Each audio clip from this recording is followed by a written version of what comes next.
السلام.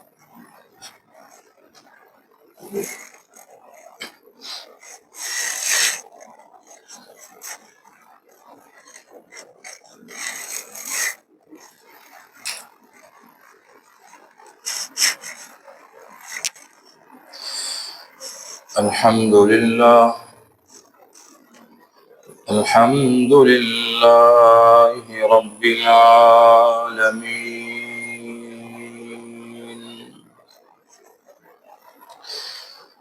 والصلاة والسلام على سيد الأنبياء والمرسلين، وعلى آله وأصحابه أجمعين.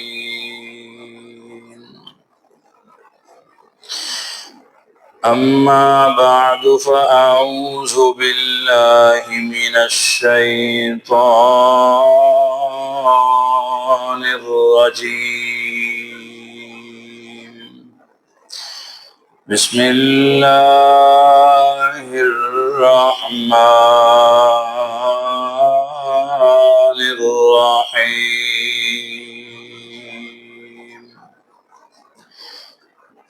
وَلَنَبْلُوَنَّكُمْ بِشَيْءٍ مِّنَ الْخَوْفِ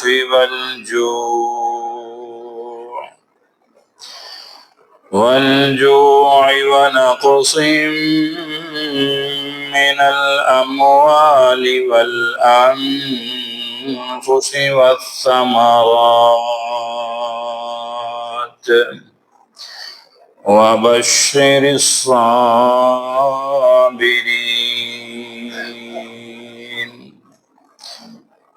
الَّذِينَ إِذَا أَصَابَتْهُم مُّصِيبَةٌ قَالُوا إِنَّا لِلَّهِ وَإِنَّا إِلَيْهِ راجعون.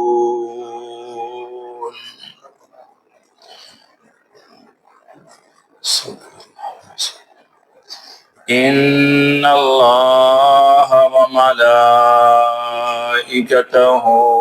يُصَلُّونَ عَلَى النَّبِيِّ يَا أَيُّهَا الَّذِينَ آمَنُوا صَلُّوا عَلَيْهِ وَسَلِّمُوا تَسْلِيمًا.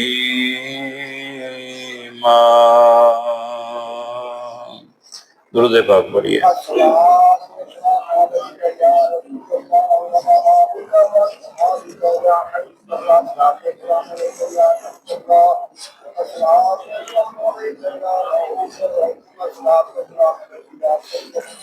اللہ رب العزت کی حمد و ثنا. حضور نبی رحمت، امام الانبیاء، امام الرسل، امام کائنات، سید الانبیاء، سید الرسل، سید کائنات، امام المرسلین، امام المجاہدین، امام المتقین، امام الانبیاء جناب محمد مصطفیٰ صلی اللہ تعالی علیہ وآلہ وسلم کے پاک پاکیزہ مقدس معطر مطہر دربار میں ہدیہ درود و سلام عرض کرنے کے بعد، انتہائی واجب القدر، واجب الاحترام، ذی قدر سامعین و حاضرین، السلام علیکم ورحمۃ اللہ وبرکاتہ. آج کا محرم شریف کا خطبہ جمعہ جس عنوان پہ پیش خدمت ہے وہ ہے کہ کربلا کا پیغام کیا ہے؟ بڑا ہی حساس عنوان ہے اور اس کی ضرورت بھی بہت زیادہ ہے۔ محرم شریف کی آڑ میں آ کے کچھ لوگ تو صحابہ کرام کی گستاخیاں کر جاتے ہیں اور کچھ لوگ اہل بیت کی محبت میں دین سے ہی نکل جاتے ہیں، یعنی وہ اس طرح کے کام کرتے ہیں کہ جو اللہ اور اس کے پیارے محبوب علیہ الصلاۃ والسلام کے دین سے تعلق ہی نہیں رکھتے،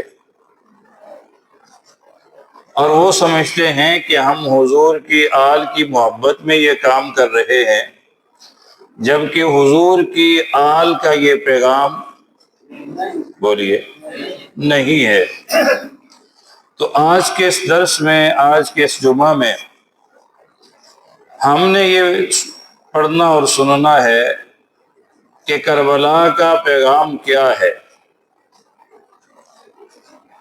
قبل اس کے کہ میں چند باتیں اس عنوان پہ عرض کر سکوں، قرآن مجید فرقان حمید برہان رشید کے دوسرے پارہ سے 2 آیات بینات آپ دوست احباب کے سامنے تلاوت کی ہیں۔ اس آیہ مقدسہ کو غور سے سننے کے بعد ان تمام چیزوں کا پتہ چل جاتا ہے جن میں سے کچھ کا تعلق امام حسین پاک رضی اللہ تعالی عنہ آپ کے کربل کے سرزمین کے ساتھ ہے۔ قرآن کہتا ہے وَلَنَبْلُوَنَّكُمْ بِشَيْءٍ مِّنَ الْخَوْفِ، اللہ فرماتا ہے کہ ان قریب میں تمہیں ضرور آزماؤں گا۔ اور اس آیہ مقدسہ کا حکم خاص نہیں ہے کسی کے لیے، اللہ رب العزت نے اس آیہ مقدسہ کا حکم عام رکھا ہے کہ قیامت تک اللہ کسی کا بھی امتحان لے سکتا ہے، کسی کو بھی امتحان میں ڈال سکتا ہے، کوئی بھی اللہ کے امتحانات سے گزر سکتا ہے۔ لیکن یہاں ایک بات ذہن میں رکھیے، مختلف امتحانوں سے اللہ اپنے بندوں کو گزارتا آ رہا ہے، لیکن ایک بہت بڑا امتحان ہے جو کربل کے سرزمین پہ ہوا، ایک بہت بڑا امتحان ہے جو کربلا کی سرزمین پہ لیا گیا، اور وہ اتنا بڑا امتحان ہے کہ ان سے پہلے نہ کسی نے دیا اور نہ ان کے بعد قیامت تک کوئی دے سکتا ہے۔ میرے امام حسین پاک کی داستان قیامت تک کے لیے اللہ نے باقی رکھی ہے، اس لیے کہ لوگ ان کی زندگی سے سبق حاصل کرتے ہیں۔ اور ایک بات ذہن میں رکھ لیں کہ حضرت سیدنا امام حسین پاک رضی اللہ تعالی عنہ کسی بھی صدی کا بندہ ہو، کسی بھی صدی کا انسان ہو، آنے والے زمانوں میں سے کسی زمانے کا کوئی بندہ ہو، جب وہ آنکھ کھولے گا، ہوش میں آئے گا، تو اسے اتنا ضرور پتہ چل جائے گا کہ یہ جو اسلام بچا ہوا ہے اس کے پیچھے امام حسین پاک کی قربانی ہے۔ کسی بھی زمانے کا انسان آ جائے، اس کے سامنے حضرت سیدنا امام حسین پاک کی زندگی کھل جائے گی، کتاب کی طرح زندگی کھل جائے گی، اور اسے اتنا پتہ چل جائے گا کہ اسلام کو حضرت امام حسین پاک رضی اللہ تعالی عنہ کے مبارک خون کی وجہ سے اللہ نے عزت عطا فرما دی۔ جہاں ہم یہ کہہ سکتے ہیں اور کہنا بھی چاہیے اس لیے کہ حضور کا فرمان ہے. حضور فرمایا کرتے تھے نا، اللہم اعز الاسلام بعمر بن الخطاب او عامر بن الحشام، اللہ اسلام کو عزت دے دے دو بندوں میں سے کسی ایک کے ساتھ. تو اللہ نے حضور کی دعا قبول کرتے ہوئے حضرت عمر پاک کو اسلام کے حوالے کر دیا. تو اگر حضرت سیدنا عمر پاک کے آنے سے اسلام کو عزت مل سکتی ہے اور یقیناً ملی بھی ہے، تو پھر امام حسین پاک کی وجہ سے، پھر میرے امام کی وجہ سے، جن کا ادب حضرت عمر پاک بھی کیا کرتے تھے. اپنی قربانی صرف نہیں دی، یہاں تک کہ اللہ کے امتحان میں پاس ہوئے کہ 6 ماہ کا بچہ بھی اللہ کی راہ میں قربان کر دیا. اور امتحان میں کیوں پاس نہ ہوتے؟ نواسے کس کے تھے؟ پوری کائنات کے سردار کے، امام الانبیاء کے، جو پوری کائنات کے رہبر و رہنما پیشوا ہیں. جب حضور علیہ السلام نے مبارکیں پہلے سے، خوشخبریاں پہلے سے دے رکھی تھی اور پیشن گوئیاں حضور نے پہلے سے ہی فرما دی تھی کہ ایک ایسا وقت آئے گا، اور پھر اسی کربل کی سرزمین پہ گزرتے ہوئے مولا کائنات نے سواری روک دی تھی. زندگی میں ایک دفعہ وہاں سے گزرنا ہوا مولا کائنات کا، وہاں سواری روک دی، اور پھر پوچھا گیا کہ یہاں سواری روکنے کا کیا معنی؟ بتایا گیا کہ یہ وہی زمین ہے، یہ وہی سرزمین ہے جہاں آنے والے وقت میں ایک ایسا وقت آئے گا کہ میرا بیٹا حسین، ایمان والوں کی آنکھوں کا تارا، ہمارے سروں کا تاج، نماز رسول، جگر گوشہ بطول، حضرت سیدنا امام حسین پاک رضی اللہ تعالیٰ عنہ، وہ یہاں قربانی پیش کریں گے، نہ صرف اپنی بلکہ پورے کنبے کی قربانی اللہ کی راہ میں دے دیں گے. اور قرآن اسی چیز کو بیان کرتا ہے. قرآن کہتا ہے اللہ امتحان لے لیتا ہے، لیکن یہاں ایک بات اور بھی ذہن میں رکھ لیں، اللہ امتحان لیتا ہے، اگلا جملہ خود ہی فرمایا کہ لیتا ہوں اپنے پیاروں کا. کن کا؟ امتحان لیتا ہے لیکن کن کا؟ اپنے پیاروں کا. قرآن پاک میں اس کی ڈھیر ساری مثالیں موجود ہیں کہ اس نے کس کس کا امتحان لیا. پھر جس کو بھی ہم قرآن سے پڑھیں وہ اعلیٰ ہستی ہی نظر آتی ہے، وہ کمال کی ہستی ہی نظر آتی ہے، وہ کمال کی شخصیت نظر آتی ہے. میں چند مثالیں آپ کے سامنے رکھتا ہوں.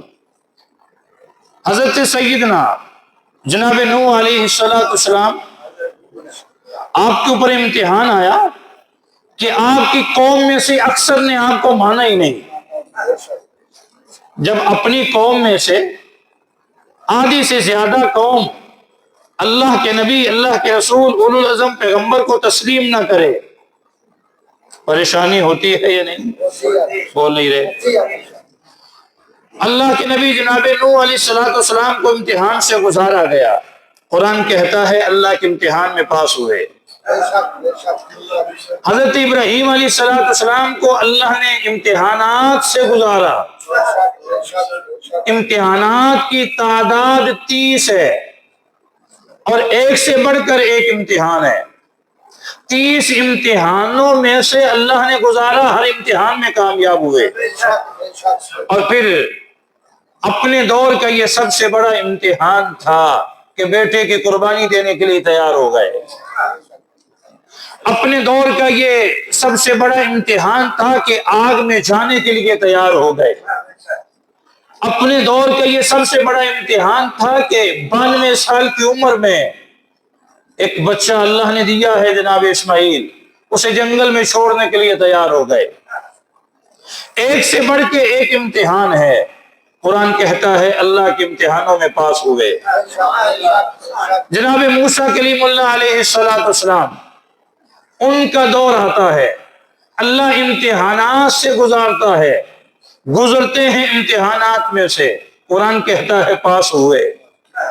باری آتی ہے جناب حضرت عیسیٰ علیہ السلام کی، اللہ نے امتحان سے گزارا، کلیئر ہوئے، پاس ہوئے۔ اور کتنے ہی انبیاء اپنی قوموں کے ہاتھوں سے شہید کر دیے گئے۔ قرآن کے اندر تفصیل موجود ہے کہ 39 انبیاء ناحق طور پہ اپنی قوموں کے ہاتھوں سے شہید ہو گئے، اللہ کے امتحانوں میں پاس ہوئے۔ توجہ کر رہے ہیں آپ؟ بھلا ہو جو توجہ کر رہا ہے اور جو گفتگو قرآن و سنت کی توجہ سے سن رہا ہے۔ میں یہ عرض کر رہا ہوں کہ اللہ اپنے پیاروں کو امتحانات سے گزارتا ہے اور پھر اللہ کے پیارے اللہ کے امتحانوں سے پاس ہوتے ہیں۔ اور پھر امتحان جب آتے ہیں تو امتحان بڑا ہو یا چھوٹا ہو، وہ ناشکری کے کلمے زبان پہ نہیں لے کے آتے۔ حضرت ایوب علیہ السلام کو اللہ نے 2 بڑے امتحانوں سے گزارا، پورے وجود کو بیماری لگا دی، اور ایک لمبے عرصے تک پورے وجود کو بیماری لگی رہی، لیکن ناشکری کا کلمہ ایک دن بھی نہیں بولا، ایک دن بھی زبان سے اللہ کا گلہ و شکوہ نہیں کیا۔ اور پھر دوسرا امتحان ان سے یہ لیا گیا کہ انسان اربوں میں کھربوں میں کھیل رہا ہو اور اچانک اس کا سارا پیسہ ضائع ہو جائے، جمع پونجی اس کی رڑ جائے اور وہ فقیر ہو جائے، فقیر، تو انسان کتنا پریشان ہوتا ہے۔ حضرت ایوب علیہ السلام سے مال بھی واپس لے لیا گیا، مال کے نقصان ہونے سے انسان کتنا پریشان ہو جاتا ہے، لیکن جناب ایوب علیہ السلام اللہ کے دربار میں ایک جملہ بولتے ہیں، اللہ تو جتنے بھی امتحانوں سے گزارے گا، میں تیرا نبی ہوں، میں تیرا بندہ ہوں، میں گزرنے کے لیے تیار ہوں، میرے مالک پورا وجود بھرا ہوا ہے بیماری سے، کوئی گلہ نہیں ہے، کوئی شکوہ نہیں ہے، لیکن میرے سونے اللہ اس زبان کو سلامت رکھ دے تاکہ تیرا ذکر ہوتا رہے۔ بڑے بڑے امتحانوں سے اللہ کے پیارے گزرے، اور پھر قرآن کہتا ہے جو اللہ کے امتحانوں سے گزرتے ہیں، پاس ہو جاتے ہیں، پھر اللہ انہیں اپنا پیارا پہلے سے بھی اور بعد میں بھی اتنا پیارا بنا لیتا ہے کہ قیامت تک پھر ان کے تذکرے ہوتے رہتے ہیں۔ وَلَنَبْلُوَنَّكُمْ بِشَيْءٍ مِّنَ الْخَوْفِ، میں تمہیں ضرور آزماؤں گا، غور کریں گے کن کن چیزوں سے، من الخوف، ڈر سے آزماؤں گا، کس سے؟ بولیے، ڈر سے آزماؤں گا، والجوع، بھوک سے آزماؤں گا، سنتے جائیے، ونقص من الاموال، مال کے اندر کمی کر کے تمہیں آزماؤں گا، مال میں گھاٹا دے کے، نقصان دے کے، کم کر کے، والانفس، اور بعض دفعہ تمہاری جانیں لے کے تمہیں آزماؤں گا، والثمرات، اور پھلوں میں کمی کر کے تمہیں آزماؤں گا، اور اگر تم ان امتحانوں میں کلیئر ہوتے ہوئے آ گئے تو پھر کیا ہے، وَبَشِّرِ الصَّابِرِينَ، ان امتحانوں میں جو گزرتے چلے گئے، صبر کرتے چلے گئے، اللہ فرماتے ہیں انہیں خوشخبری سنا دو۔ ہمارے ہاں تو چھوٹا سا نقصان ہو جائے نا دکان میں، کاروبار میں، بزنس میں، ہم جو واویلا کرتے ہیں، جو کہانیاں لوگوں کو سناتے ہیں، جو اللہ کی ذات کے ساتھ گلے اور شکوے کرتے ہیں، وہ میں اور آپ اچھی طرح جانتے ہیں۔ لیکن قرآن یہ کہہ رہا ہے کہ اللہ اپنے پیاروں کا ہی امتحان لیتا ہے، اس کے پیارے اس کے امتحان میں پاس ہو جاتے ہیں۔ میرے امام اللہ کے امتحان میں کیسے پاس ہوئے؟ ایک مثال بن گئی ہے، مثال، اور یہ مثال قیامت تک کے لیے ہے کہ حضرت امام حسین پاک رضی اللہ تعالیٰ عنہ نے اپنے پورے کنبے کی جان کا نذرانہ پیش کر کے اسلام کا جھنڈا بلند کر دیا۔ کیا وہاں بھوک سے نہیں آزمایا گیا؟ بول نہیں رہے آپ۔ یہ پوری آیا مقدسہ کا مصداق اصل میں حضرت امام حسین پاک ہے۔ کیا بھوک سے نہیں آزمایا گیا؟ پانی سے نہیں آزمایا گیا؟ بول نہیں رہے۔ یہ ایک الگ بات ہے کہ تو ان لوگوں کی کہانیاں مفت میں جو چھوڑی ہوئی ہیں جھوٹ گھڑ کے، کہ وہ مانگتے رہے، وہ چلاتے رہے، وہ شور کرتے رہے، کسی نے نہیں دیا۔ میں کہتا ہوں ظالموں، ایسا کچھ نہیں ہے۔ قرآن پاک کی اس آیہ مقدسہ کا اصل مصداق امام حسین پاک نظر آ رہے ہیں، اور قرآن کی اس آیہ مقدسہ کا آخری حصہ کہتا ہے صبر کرنے والوں کو خوشخبری دے دو، صبر کرنے والوں کو۔ اور صبر کب کیا جاتا ہے؟ مصیبت کے وقت۔ بول نہیں رہے، بول نہیں رہے۔ انسان کے سر پہ ہارا چل رہا ہو، گردن پہ تلوار چل رہی ہو، مصیبت کتنی بڑی ہے، کتنی بڑی پریشانی ہے، اور بندہ آگے سے ہاتھ جوڑتا رہے، ہاتھ جوڑ کے معافیہ مانگتے رہے، مجھے چھوڑ دو، میری جان بخش دو، جو کچھ تم نے کرنا ہے کر لو، اسلام کا نقصان کرنا چاہتے ہو کر لو، دین کا نقصان کرنا چاہتے ہو کر لو، میں معافی مانگتا ہوں، مجھے چھوڑ دو۔ اور ظالموں، یہ امام حسین پاک کا وتیرہ نہیں ہے، ان کی رگوں میں دوڑنے والا خون خون رسول ہے۔ یہی تو یزید کہتا تھا، پورا مجمع توجہ کرے میری گفتگو پہ، یہی تو یزید کی فوج کا کمانڈر عمر بن سعد کہتا تھا کہ دو باتیں ہیں، دونوں میں سے ایک مان لو۔ میرے امام کیا فرماتے ہیں؟ اگر دونوں باتوں میں سے ایک ہی ماننی تھی تو پھر ہمیں مدینہ کیوں چھوڑنا پڑا؟ دونوں باتیں دین کے خلاف ہیں، دونوں باتیں اسلام کے خلاف ہیں، نہیں مان سکتے۔ اور ایک جملہ یہاں آپ کو سنا دیتا ہوں، جملہ اسے سمجھ آئے گا جو سمجھنے کی کوشش کرے گا۔ ایک جملے میں یزید کا بھی جواب ہے، اسی جملے میں میرے امام کا بھی جواب ہے۔ جملہ سنیے۔ یزید سمجھتا تھا کہ جس کے پاس طاقت ہے حق اسی کے پاس ہے، جس کے پاس۔ ایک جملے میں آپ کو سمجھ آ جائے گی کہ یزید کیا کہتا تھا، میرے امام کیا کہتے تھے۔ یزید یہ سوچتا تھا، یہ سمجھتا تھا کہ جس کے پاس طاقت ہے حق اسی کے پاس ہے۔ پھر سنیے، یزید کا ذہن یہ تھا کہ جس کے پاس طاقت ہے حق۔ یہاں بھی بعض دفعہ لوگ غلطی کھا جاتے ہیں، وہ کہتے ہیں بھائی پیسے کی گیم ہے، پیسے کا دور ہے، جس کے پاس پیسہ ہے اسی کے پولیس والے ہیں، اسی کی فوج ہے، اسی کے ہی وابطہ والے ہیں، اسی کے ہی سرکاری افسران ہیں، اسی کی ہی جان پہچان ہے۔ تو جن کے پاس پیسہ نہیں ہے وہ تو تمہاری جوتیوں کا گھٹا ہے، پھر وہ تمہاری جوتیوں کے نیچے لگی ہوئی خاک ہے۔ پھر یہ تمام تر باتیں یزیدی باتیں ہیں۔ یزید بھی یہی کہتا تھا، جس کے پاس طاقت ہے حق اسی کے پاس ہے۔ میرے امام کا جملہ سنیے، میرے امام نے اسی جملے کو چینج کر دیا ہے۔ میں نے کہا تھا نا ایک جملے میں دونوں کا جواب ہے۔ یزید کہتا ہے جس کے پاس طاقت ہے۔ لوگوں غور کرنا، اس جملے کو ضائع نہ ہونے دینا، ساری زندگی کام آئے گا۔ یزید کہتا ہے جس کے پاس طاقت ہے حق اسی کے پاس ہے۔ میرے امام فوراً جواب دیتے ہیں جس کے پاس حق ہے اسی کے پاس طاقت ہے۔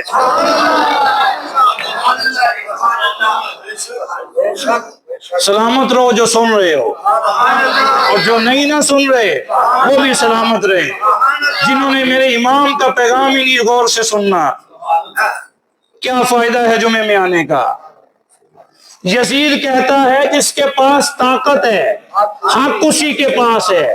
میرے امام فرماتے نہیں، جس کے پاس حق ہے اسی کے پاس طاقت ہے۔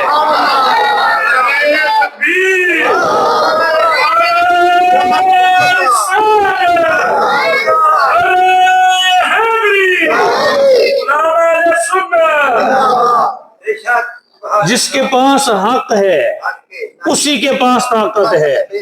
بتائیں نا پھر حق کس کے پاس تھا؟ تم گونگے ہو سارے؟ حق کس کے پاس تھا؟ حق کس کے پاس تھا؟ امام حسین پاک کے پاس۔ حق کیوں نہ ہوتا؟ اس لیے کہ حق والوں کا تو نواسا ہے۔ یزید کہتا تھا جس کے پاس طاقت ہے، روپیہ پیسہ ہے، اسی کے پاس حق ہے۔ میرے امام نے نفی کر دی ہے، فرمایا نہیں، جس کے پاس حق ہے طاقت اصل اسی کے پاس ہے۔ دوسرا جملہ سنیے، یزید نے تخت بچا لیا، یزید نے تخت بچا لیا، میرے امام شہید ہو گئے، لیکن میرے امام نے اس طرح کی شہادت پیش کی ہے، یزید بچ کے بھی مر گیا ہے، میرا امام شہید ہو کے بھی زندہ ہے۔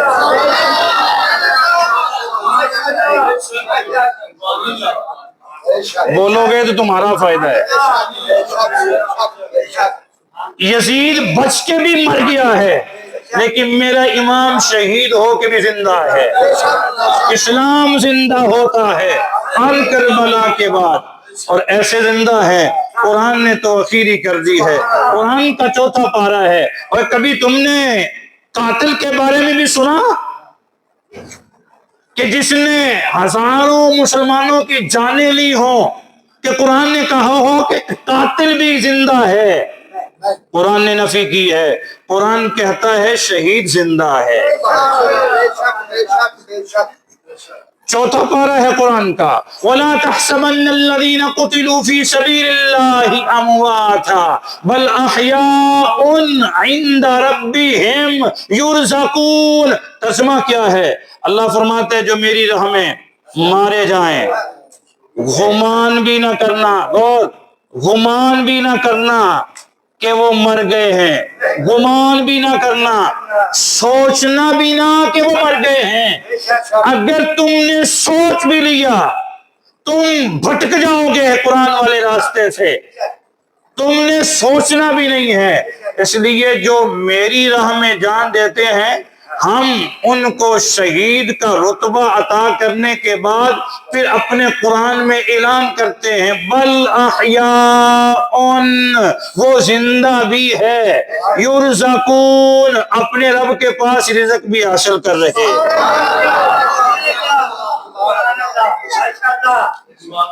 اور یہاں اگلا جملہ بھی سن لیں، جب ایک عام شہید زندہ ہے، ایک عام شہید زندہ ہے، تو پھر میرے امام کتنے بڑے شہید ہیں، پھر میرے امام کتنے بڑے شہید ہیں۔ وہ کس طرح یزید، آج یزید کا نام لیا جاتا ہے مساجد میں، آج یزید کا نام لیا جاتا ہے چوکوں چرستوں میں، لیکن کس طرح لیا جاتا ہے؟ یزید ظالم تھا،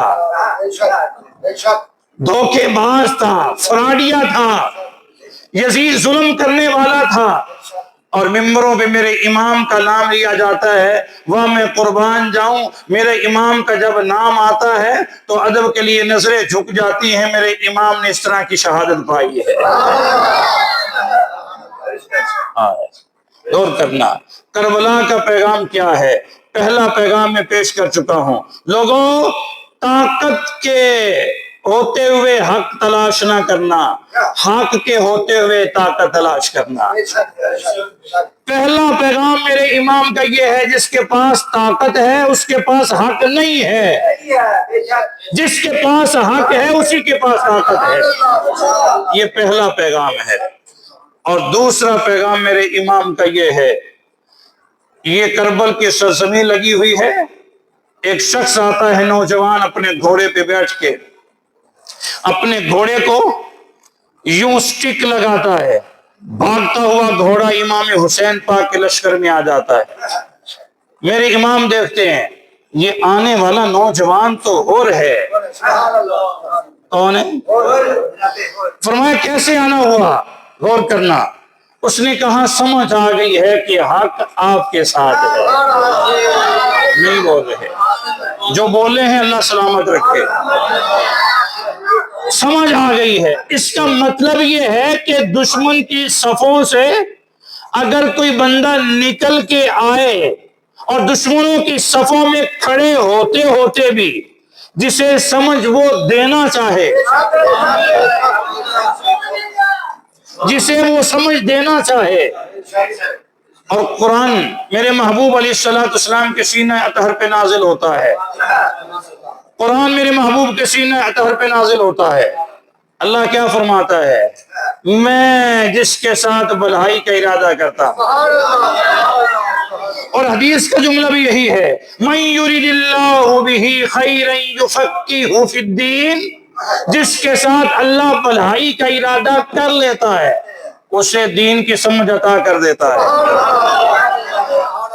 آج حضرت اور کے ساتھ اللہ نے بھلائی کا ارادہ کر لیا ہے، اور ایک جملہ اتنا قیمتی ہے لوگوں، پتوں کی والیاں ضائع نہ کر بیٹھنا۔ حضرت اور کے ساتھ اللہ بھلائی کیوں کر رہا ہے؟ کھڑا تو دشمنوں کی صف میں ہے، اور دین کی سمجھ بوجھ کیوں عطا کر رہا ہے؟ کھڑا تو دشمنوں کی صف میں ہے۔ ایک جملہ آ گیا ہے میری زبان پہ، جملہ بڑا قیمتی ہے۔ وہاں پہ کھڑے ہو کہ حضرت ہور نے کیا کیا تھا کہ اللہ نے دین کی سمجھ بوجھ عطا کر دی؟ وہاں کھڑے ہو کہ حضرت ہور نے کیا کام کیا تھا کہ اللہ نے قیامت تک کے لیے حضرت ہور کا نام روشن کر دیا ہے؟ وہاں کھڑے ہو کہ اس نے فیصلہ کیا تھا یزید مرد آباد، حسین زندہ باد۔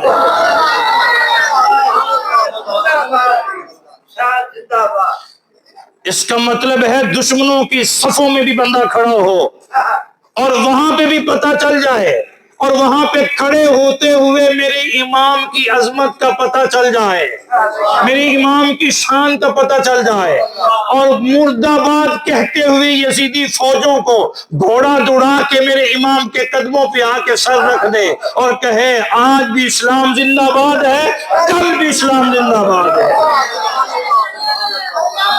تو میرے امام کا دوسرا پیغام نوٹ کریں گے، یاد رکھتے جانا، انگلیوں پہ گنوا رہا ہوں پیغام۔ پہلا پیغام کیا تھا؟ جس کے پاس طاقت ہے اس کے پاس حق نہیں ہے، بلکہ جس کے پاس حق ہے اس کے پاس طاقت ہے۔ دوسرا پیغام یہ ہے کہ اگر دشمنوں میں سے کوئی نکل کے آ جائے نا تمہارے پاس، دشمنوں میں سے اگر کوئی نکل کے تمہارے پاس آ جائے، کن میں سے؟ اب اپنی اپنی برادری کو سامنے رکھیے، جن سے ناطے توڑ چکے ہو، رشتے توڑ چکے ہو، اہل محلہ کو سامنے رکھیے، جن کو تم اپنی نظروں میں اپنے دشمن سمجھتے ہو انہیں اپنے سامنے رکھیے۔ امام حسین پاک کا پیغام نوٹ کیجئے، یہ پیغام کربلا ہے، اور میں کربلا کی سرزمین پہ کھڑے ہونے والے اپنے امام کی سونی زبان سے نکلے ہوئے پیغام سنا رہا ہوں۔ رکھیے نا اپنے اپنے وہ رشتے جن کو دشمن سمجھتے ہو، جن کو اپنی زندگی سے نکال چکے ہو۔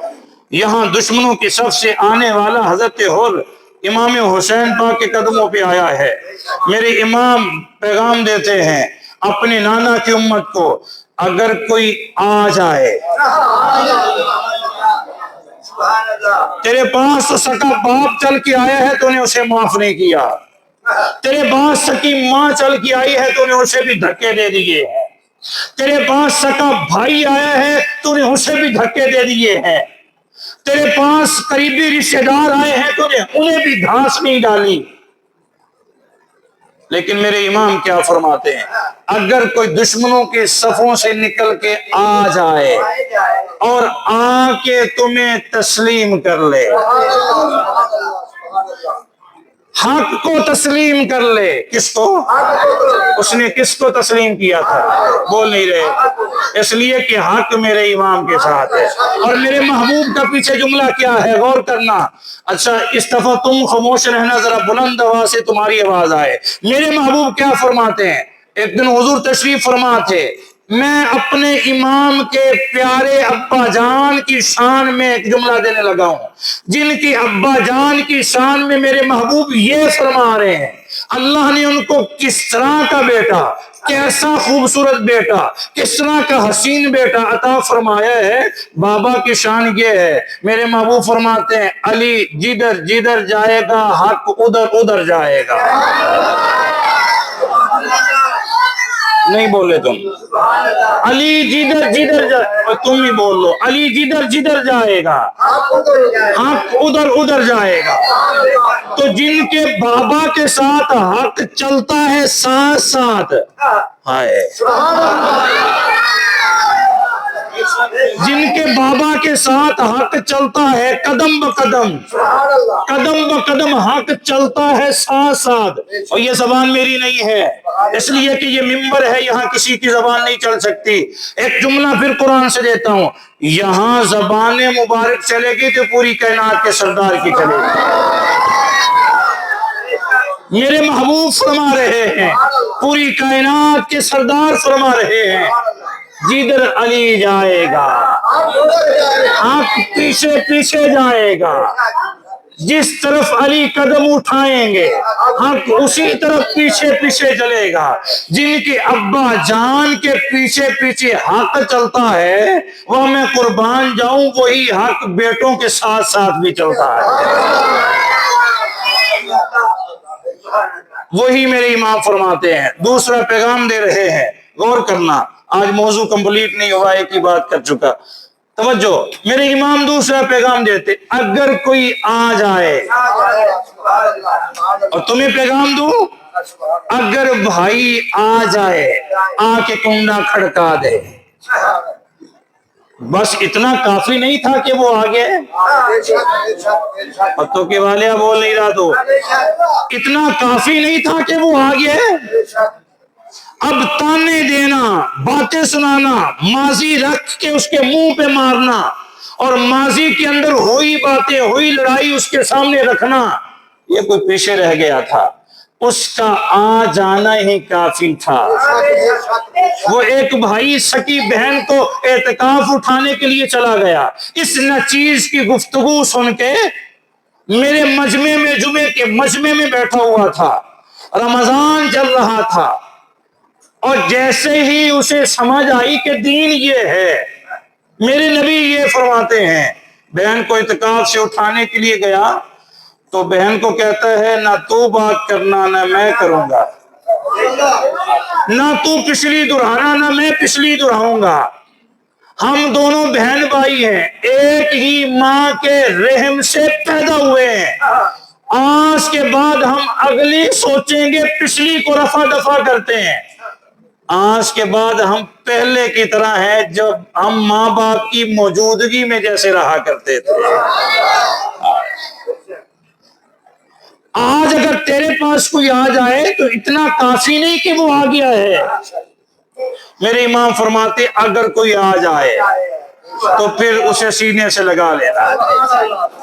حضرت عمر کو سینے سے لگایا، آواز آنی چاہیے، حضرت عمر کو سینے سے لگایا، یہی میرے امام سبق دے رہے ہیں، اگر کوئی آ جائے اور پھر حق کے ساتھ کھڑے ہو جائے تو پھر سینے سے ضرور لگا لینا۔ میں دل کر رہا ہے بخاری سے ایک مثال بھی دے دوں، ذرا توجہ کرنا۔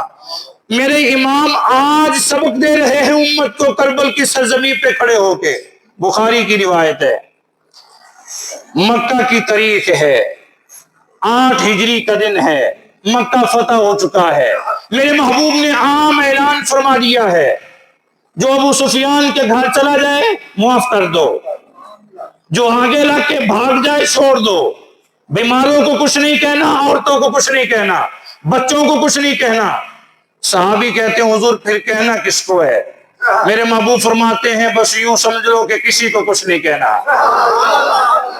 کس مکے میں کھڑے ہو کہ اللہ کے پیارے محبوب یہ فرما رہے ہیں، جس مکے کے رہنے والے لوگوں نے ظلم و ستم کی حد کر دی تھی، اسی مکے شہر میں کھڑے ہو کے میرے محبوب فرما رہے ہیں کسی کو کچھ نہیں کہنا۔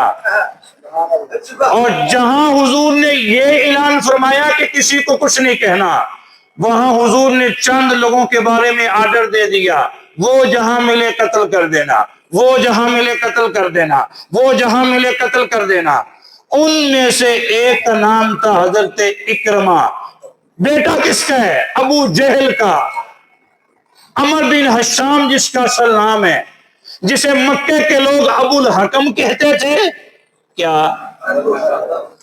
اس کے اپنے ماننے والے، لیکن صحابہ اکرام فرماتے تھے ابو جہل ہے تو ابو الحکم نہیں ہے۔ ابو الحکم ہوتا تو پھر کلمہ نہ پڑھ لیتا۔ تو جہالتوں کا باپ ہے، حکمتوں کا باپ نہیں ہے۔ اور اگر تو نے حکمتیں دیکھنی ہے تو سونے کی زبان پہ دیکھ لے۔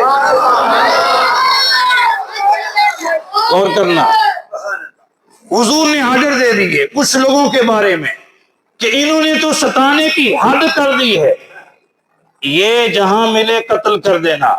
اس لیے کہ ان کے قتل کے آرڈر آ چکے تھے، قتل کے۔ تم کو بتاؤ کہاں لکھا ہے؟ تو میں قرآن پاک کا 22واں پارہ آئے تمہارے سامنے پڑھ دیتا ہوں۔ ملعونین اینما ثقفوا اخذوا وقتلوا تقتیلا۔ اللہ فرماتے ہیں ملعون ہے، جہاں ملیں، جدھر ملیں پکڑو قتل کر دو۔ یہ اب زمین پہ رہنے کا حق رکھتے؟ بولیے کہاں سے آرڈر آ رہا ہے؟ کہاں سے آ رہا ہے؟ آئیے، میرے محبوب نے آرڈر جاری فرما دیے ہیں، غور کرنا۔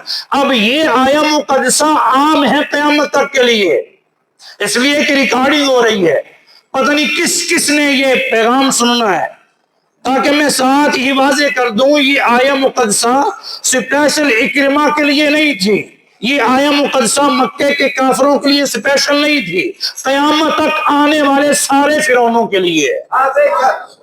یہ آیا مقدسہ قیامت تک آنے والے سارے فرعونوں کے لیے۔ اور یاد رکھنا ہر دور میں کوئی نہ کوئی فرعون ہوتا ہے، بلکہ اب تو دور کی بات دور چلی گئی، اب تو ہر محلے میں کوئی نہ کوئی فرعون نظر آتا ہے۔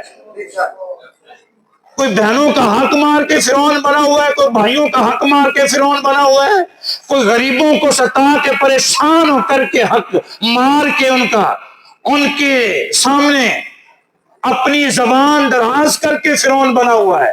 فرعون کے کام بھی یہی تھے۔ اگر میں یہ کہوں تو ہر دوسرا بندہ فرعون نظر آتا ہے، جس کا اخلاق ضائع ہو چکا ہے وہ فرعون کی صف میں شامل ہو چکا ہے۔ اس لیے کہ میرے محبوب فرماتے ہیں اخلاق ہی وہ چیز ہے جس کی وجہ سے اللہ نے تمہیں جنت کا داخلہ عطا کر دینا ہے۔ اور جس کے پاس اخلاق نہیں ہے، فرعون کے پاس یہی تو نہیں تھا، لیکن آج تو دوستوں کے ساتھ پارٹیاں کرتا ہے، دوستوں کے ساتھ تیرا رویہ اچھا ہے، دوستوں کے ساتھ تیرا اٹھنا بیٹھنا ٹھیک ہے، دوستوں کے ساتھ تیرا اخلاق ٹھیک ہے، لیکن اگر تیرا اخلاق تیرے گھر میں دیکھا جائے تو بیوی پریشان، تیرا اخلاق گھر میں دیکھا جائے تو بہنیں پریشان، تیرا اخلاق گھر میں دیکھا جائے تو بیٹے پریشان ہیں، تیرا اخلاق گھر میں دیکھا جائے تو قریبی رشتہ دار پریشان ہے۔ بتانا پھر فرعون بھی تو یہی کیا کرتا تھا۔ اور اگلی بات پہ اگر توجہ ہو، کوئی جمعے کی سمجھ آ رہی؟ جنہوں سمجھ آ رہی ہتھ کھڑا کرے۔ شکر ہے مطلب اصلاح کرنا۔ میرے محبوب کیا فرماتے ہیں، غور کرنا۔ عام اعلان کر دیا ہے فلاں کو پکڑیے قتل کیجئے، فلاں کو پکڑیے قتل کیجئے۔ ان میں سے ایک تھا حضرت اکرمہ، بیٹا کس کا ہے؟ اچھا بولیے اونچی آواز سے۔ ابو جہل، ابو جہل نہیں، ابو جہل۔ تلفظ بھی ٹھیک کیا کرو اپنے. ابو جہل کا بیٹا ہے عمر بن حشام، ابو جہل کا سلام ہے. حضور نے آرڈر جاری کر دیے، یہ بھاگ گیا ہے مکے سے. غور کرنا، امام حسین پاک کا پیغام دے رہا ہوں آپ کو کہ اگر کوئی دشمنوں کی صف سے نکل کے آ جائے اور حق کو آ کے تسلیم کر لے تو پھر سینے سے لگا لیا کرو.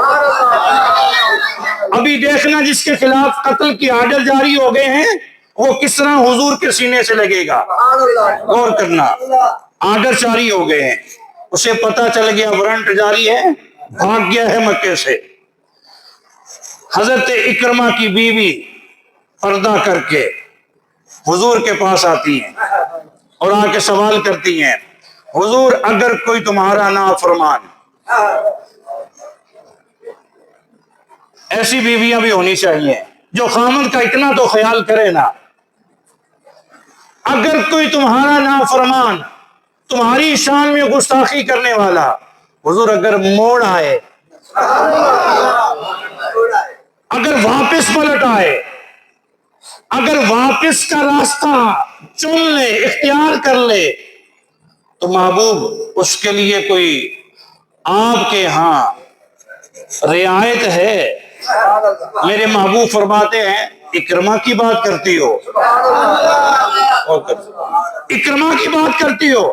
اس نے کہا حضور وہ میرا خامد ہے، میں یہ چاہتی ہوں جس طرح میں آپ کی مریدنی بن گئی ہوں،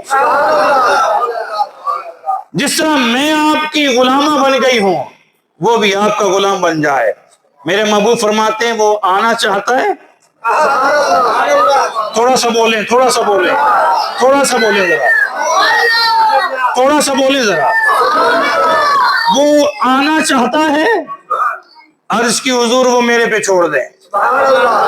بولے ذرا، وہ میرے پہ چھوڑ دیں. میرے محبوب فرماتے جائیے. پھر اکرمہ کی بیوی تلاش میں نکلی ہے. کس کو تلاش کر رہی ہے؟ اپنے خامد کو. اور جیسے ہی تلاش کیا ہے نا، اسے کہا ہے کہ آ جا، رستہ صاف کر آئی ہوں. چلے ابھی تک جو خاموش ہے وہ بول لے، راستہ صاف کر آئی ہوں. اگلا جملہ اکرمہ کو سننا، کہاں رستے میں عمر مل گیا تو نہیں نہ سمجھ رہے آپ. رستے میں حضرت عمر مل گئے تو، اور رستے میں میرے محبوب کے جرار قسم کے صحابہ مل گئے جو میری تلاش میں ہیں. اس نے کہا ان کے آقا کی زبان سے نکل چکا ہے، اور جو ان کی آقا کی زبان سے نکل جائے وہ پیروی کرتے ہیں، وہ اپنے آقا کی زبان کی پیروی کرتے ہیں. آجا، اکرمہ آ رہا ہے. غور کرنا، میرے محبوب نے دور سے دیکھا ہے کہ اکرمہ آ رہا ہے، شرمندگی سے نظریں جھکی ہوئی ہیں. دشمنوں کے صف سے اگر کوئی آ جائے تو کس طرح سینے سے لگایا جاتا ہے، تو باتیں سنا کے پرے کر دیتا ہے.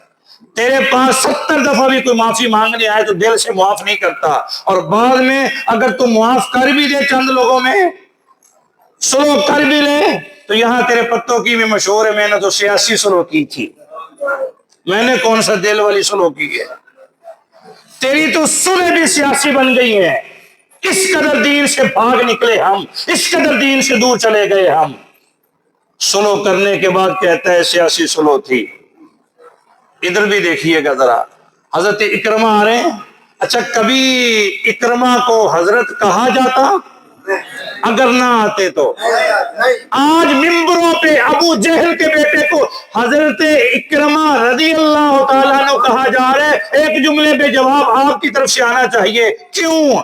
اس لیے کہ غلامی کا پٹا ڈال دیا ہے. تو اب اگلا جملہ تو آپ خود سمجھ لیں نا، سمجھدار لوگ بیٹھے ہو. اس کا مطلب یہ ہے کہ اتنا بڑا مجرم، اتنا بڑا گناہگار، اتنا بڑا پاپی اگر وہ غلامی کا پٹا گلے میں ڈال لے تو حضور اس کو رضی اللہ تعالی عنہ کا لقب دے دیتے ہیں، صحابہ کرام اس سے دوستی اور یارانے لگا لیتے ہیں، اور پھر آج تک ممبروں پہ ان کا نام لیا جاتا ہے۔ اور ایک جملہ آپ بھی بول لیں، میرے محبوب کی غلامی کتنا فائدہ دیتی ہے۔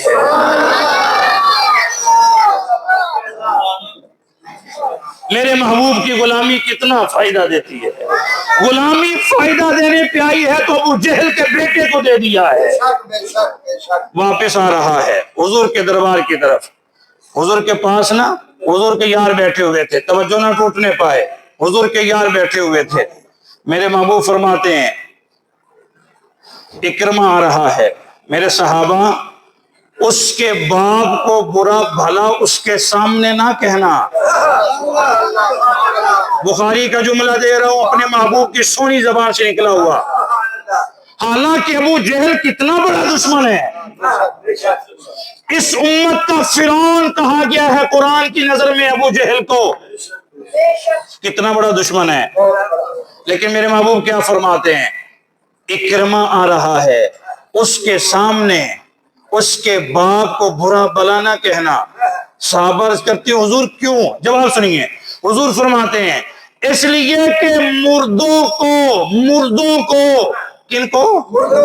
مردوں کو زندہ لوگوں کے سامنے اگر برا بلا کہا جائے تو زندہ لوگوں کو تکلیف ہوتی ہے، اور میں پوری کائنات کے لیے رحمت بن کے آیا ہوں، میں نہیں چاہتا کہ ابو جہل کو برا بھلا کہہ کے اکرمہ کو تکلیف دی جائے۔ یہاں کسی کا باپ فوت ہو جائے، شرابی تھا، جواریہ تھا، سود خور تھا، بیٹے کے سامنے اس کے باپ کو سود خور کہیں، جواریہ کہیں، لٹیرا کہیں، چور کہیں، ڈاکو کہیں، اسے تکلیف نہیں ہوگی؟ بول کیوں نہیں رہے آپ؟ ہوگی کہ نہیں ہوگی؟ میرے محبوب یہی سبق دے رہے ہیں، زندہ لوگوں کے سامنے ان کے مردوں کو برا بھلا نہ کہو، اس لیے کہ زندہ لوگوں کو تکلیف ہوتی ہے۔ حضور ٹھیک ہے، ہم اس کے باپ ابو جہل کو کچھ نہیں کہیں گے۔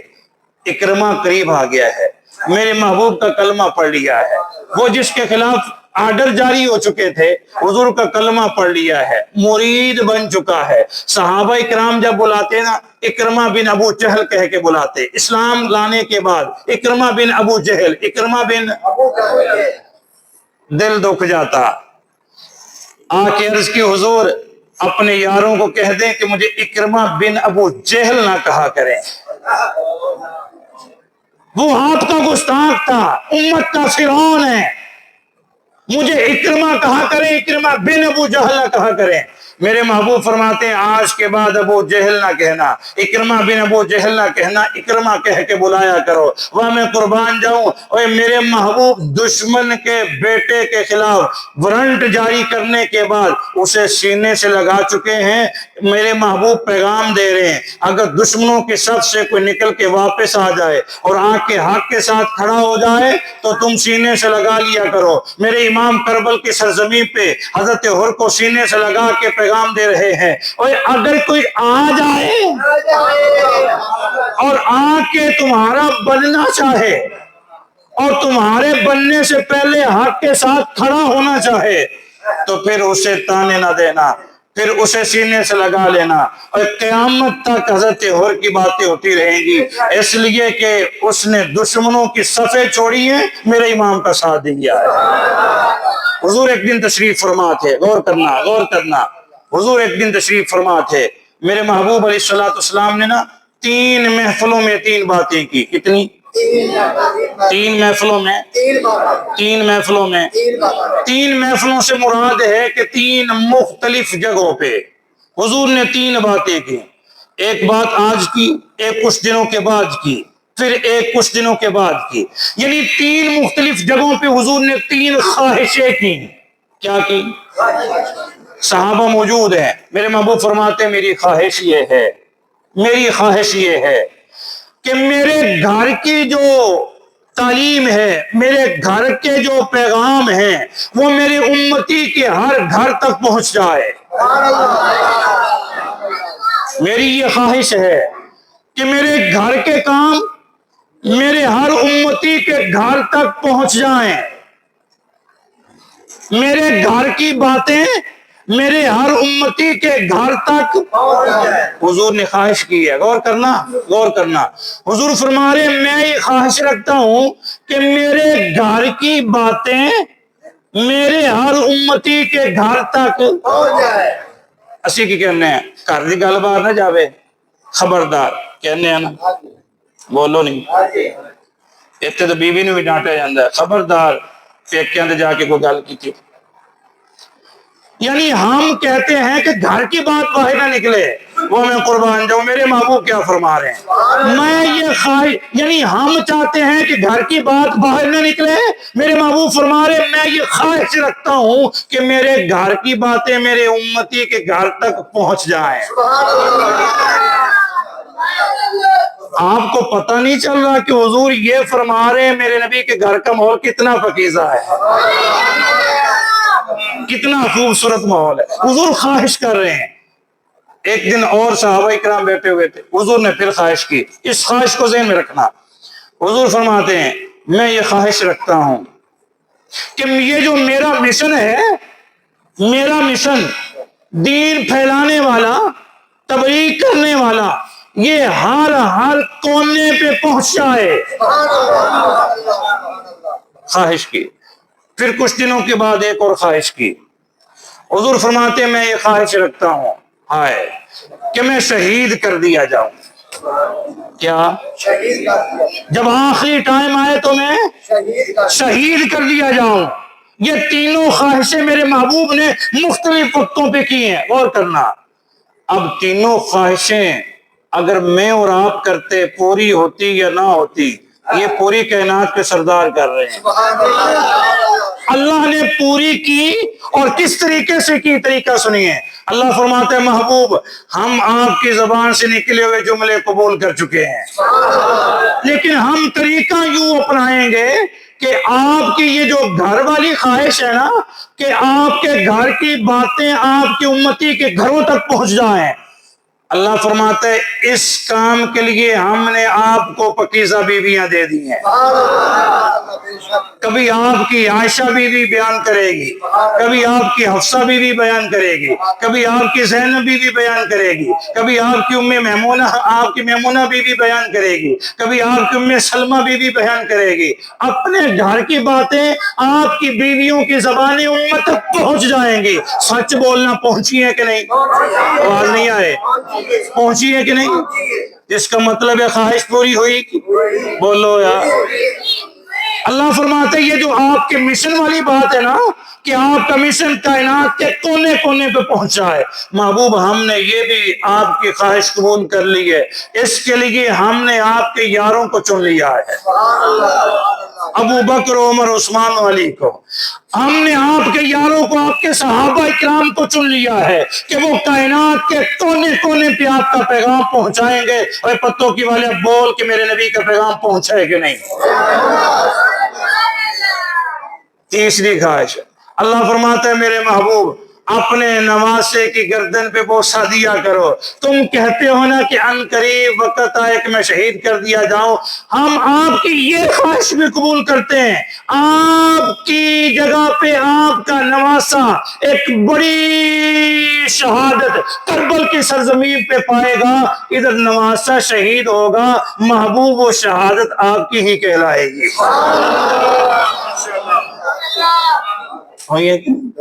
جمعے کا دن ہے، جمعے کا دن. حضرت ابو بکر پاک، آخری بات کروں گا، حضرت سیدنا ابو بکر صدیق رضی اللہ تعالی پہلے دن ممبر پہ بیٹھے ہیں، جمعہ پڑھانے لگے ہیں. غور کریں گے، جمعہ پڑھانے لگے ہیں. میرے محبوب ظاہری طور پہ دنیا سے چلے گئے ہیں. صحابہ اکرام نے فیصلہ کر کے محبوب کی تعلیمات کو سامنے رکھ کے، حضور چونکہ پہلے سے پیشن گوئی فرما چکے تھے کہ میرے جانے کے بعد ممبر پہ کون بیٹھے گا. حضرت ابو بکر صدیق ممبر پہ بیٹھے نا. غور کرنا، صحابہ اکرام نے فوراً عرض کی جناب خطبہ دیجئے، بیان کیجئے، واعظ و نصیحت کیجئے. حضرت ابو بکر صدیق کو حضور کی شخصیت، حضور کا چہرہ یاد آ گیا ہے. آنکھوں میں آنسو آ گئے. آنکھوں میں آنسو آ گئے. بتانے لگا ہوں کہ یہ میرے محبوب کے یاران طریقت حضور کے یار میرے محبوب کی آل سے پیار کتنا کرتے ہیں. غور کرنا. حضرت ابوبکر صدیق کہتے ہیں مجھ سے خطبہ نہیں دیا جائے گا, پہلا دن ہے, مجھ سے نہیں بیان ہو سکے گا, مجھ سے نہیں جمعہ پڑھایا جا سکے گا. کہا پھر کیا کریں گے؟ کہا ایک طریقہ کرتے ہیں, ایک طریقہ اختیار کرتے ہیں, اس لیے کہ میں نے تو حضور کے فرمانات سنانے ہیں, میں نے حضور کے فرمانات سنانے ہیں, میں تو حضور کی باتیں تمہارے سامنے رکھوں گا. اگر تم سننا چاہتے ہو, میں سنانا چاہتا ہوں, تو پھر طریقہ اختیار یوں کر لیتے ہیں کہ تمہارے تک ابو بکر کی آواز پہنچتی رہے, اور اگر تمہارا دل کرے حضور کو دیکھنے کو تو ہم طریقہ یہ اپناتے ہیں, لے آؤ دونوں شہزادوں کو, ایک کو دائیں طرف بٹھا دو, ایک کو بائیں طرف بٹھا دو, میں درمیان میں بیٹھ کے خطبہ دیتا ہوں, خطبہ میرا سنتے رہنا, زیارت نمازوں کی کرتے رہنا.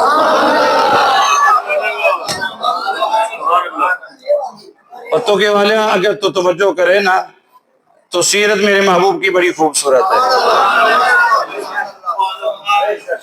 ابو بکر صدیق فرما رہے ہیں خطبہ میرا سنتے رہنا, لیکن دونوں شہزادوں کے چہروں پہ نظریں گاڑ کے رکھنا. کیا ہوگا؟ خطبہ میرا سنتے رہو گے, زیارت ان کی کرتے رہو گے, نقشہ یوں بن جائے گا, جب دونوں بھائی اکٹھے ہوں گے تصویر مصطفیٰ پوری بن جائے گی. گویا کہ خطبہ حضور کا میں دیتا رہوں گا, زیارت تم حضور کے نواسوں کی کر کے حضور کی تصویر دیکھتے رہو گے. کتنی محبت ہے, کتنا پیار ہے. دعا کریں اللہ کے پاک دربار میں اللہ عمل کی توفیق دے دے. محرم شریف جب تک ختم نہیں ہوتا انشاءاللہ حضور کی آل کی بات ہی ہوگی.